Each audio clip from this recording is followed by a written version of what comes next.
தமிழகத்தில் வடகிழக்கு பருவமழை இன்று தொடங்கும் என வானிலை ஆய்வு மையம் தெரிவித்திருந்த நிலையில் சென்னையில் பரவலாக மழை பெய்து தொடங்கியுள்ளது. இதுகுறித்த தகவல்களை செய்த தேவப்பிரியனிடம் கேட்கலாம். தேவப்பிரியன், தற்போது பெய்து வரும் மழையை பருவமழையின் தொடக்கமாக கருதலாமா?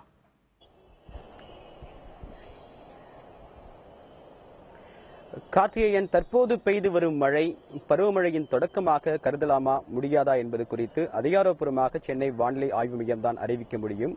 ஆனால் நமக்கு தெரிந்த தகவலின்படி பருவமழை என்பது ஒரே நாளில் ஏற்பட்டு விடாது. அதை அறிவிப்பதற்கு பல்வேறு அறிகுறிகள் தென்பட வேண்டும். அதற்கு பின்புதான் அது பருவமழை என்று சென்னை வானிலை ஆய்வு மையம் அதிகாரப்பூர்வமாக அறிவிக்க முடியும்.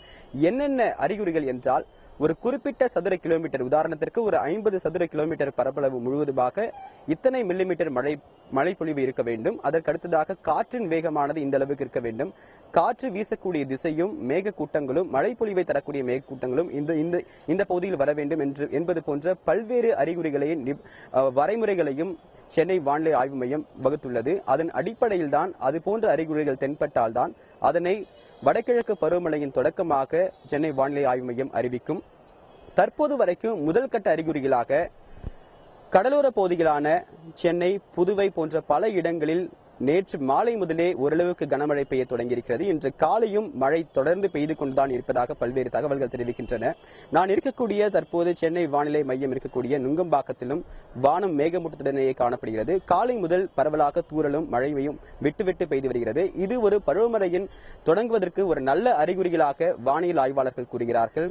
அதற்கு முன்பதாக தொடர்ந்து நாம் பார்ப்பதற்கு முன்பு நான் இருக்கக்கூடியது சென்னை ஆய்வு மையத்தின் மேல்தளம். இந்த பகுதிகளில்தான் பருவமழையின் தொடக்கம் எவ்வாறு இருக்கும், வேகம் எப்படி இருக்கிறது, காற்றின் திசையை அளக்கக்கூடியது, காற்றின் வேகத்தையும் இது போன்று அளக்கக்கூடிய பல்வேறு உபகரணங்கள் சென்னை வானிலை ஆய்வு மையத்தின் மேல்தளத்தில் வைக்கப்பட்டுள்ளது.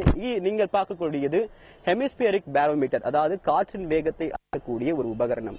இதே போன்று நிறைய உபகரணங்கள் சென்னை வானிலை ஆய்வு மையத்தின் மேல்தளத்தில் வைக்கப்பட்டுள்ளது. ஒவ்வொன்றாக நாம் பார்க்கலாம்.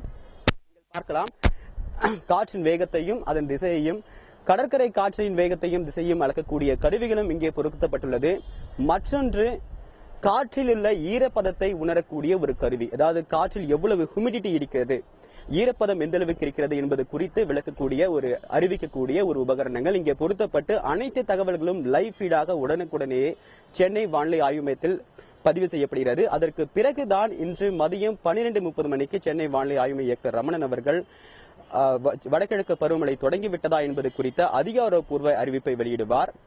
அது மட்டுமில்லாமல் இது போன்ற அறிவிப்புகள் கடந்த காலங்களிலும் மேற்கொள்ளப்பட்டு வந்தது. ஆனால் கடந்த ஆண்டை விட இந்த ஆண்டு 8 நாட்களுக்கு சற்று காலதாமதமாகவே வடகிழக்கு பருவமழையானது தொடங்கி இருக்கிறது. கார்த்திகேயன், ஒவ்வொரு ஆண்டும் 111 சென்டிமீட்டர் மழை வடகிழக்கு பருவமழை மூலமாக கிடைக்கும். இந்த ஆண்டு மழை எப்படி இருக்கும்? நிறைவாக இருக்குமா, கூடுதலாக இருக்குமா, அல்லது குறைவாக இருக்குமா? வானிலை ஆய்வு மையத்துடைய தகவல் என்ன?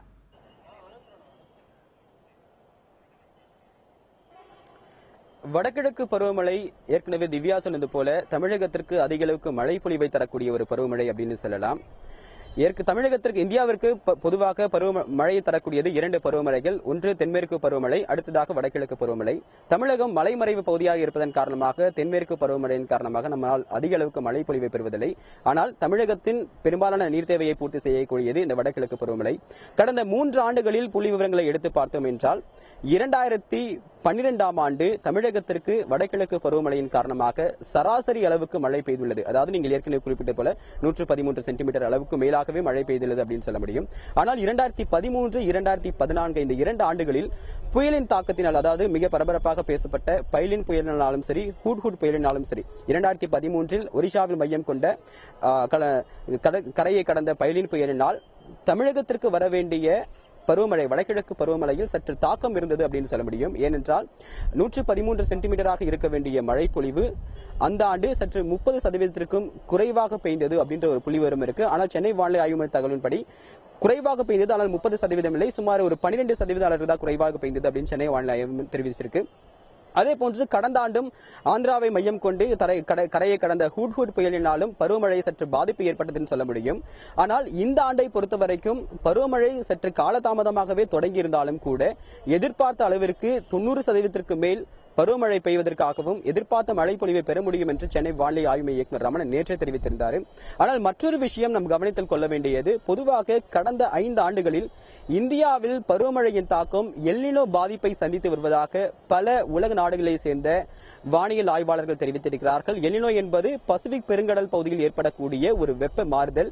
அதன் தாக்கத்தினால் உலகம் முழுவதும் பெரும்பாலான நாடுகளில் பருவமழையானது காலம் தவறி பெய்வதாகவும் இதனால் பல பருவநிலை மாற்றங்கள் ஏற்பட்டிருப்பதாகவும் வானியல் ஆய்வாளர்கள் கூறியிருக்கிறார்கள். நேற்று ரமணன் கூட பேசிய போது எல்னினோ என்பது ஒரு குறுகிய கால ஒரு பாதிப்பு கிடையாது, அல்லது ஒரு நிகழ்வும் கிடையாது, ஒரு நீண்ட கால நிகழ்வு.